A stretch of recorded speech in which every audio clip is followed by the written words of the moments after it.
গাছের আমগুলো প্রায় পেকে গেছে, সব ঝরে ঝরে পড়ে যাচ্ছে, তাই এখন প্রভুজি আমগুলো পাড়ছে।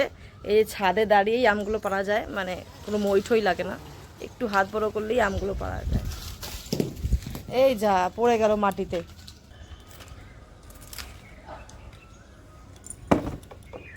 এবার আর হাত যাচ্ছে না, এবার কোটা দিয়ে ফেলবে।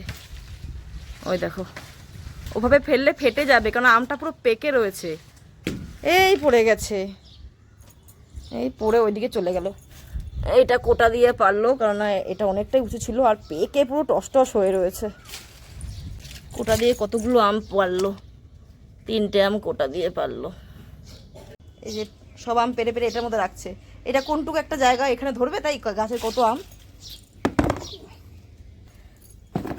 চলো আমিও একটা রাখি, প্রভুজি যখন এতগুলো আম পারছে, অ্যাটলিস্ট আমিও আমার হাতে একটা আম রাখলাম ভগবানের সেবার জন্য।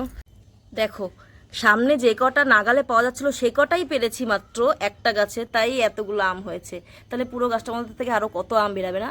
তাই আর বেশি কথা না বাড়িয়ে এখন আমগুলো সুন্দর করে ধুয়ে তারপরে বানিয়ে ভগবানকে ভোগ নিবেদন করবো। তবে সব কটা ভোগ নিবেদন করা যাবে না, কিন্তু কিছু কিছু আম আছে পুরো পেকে গেছে, যেমন এই আমটা, এরকমই অনেকগুলো পুরো পাকা আছে, সেইগুলোই এখন বানিয়ে ভগবানকে ভোগ নিবেদন করবো। হরি বল।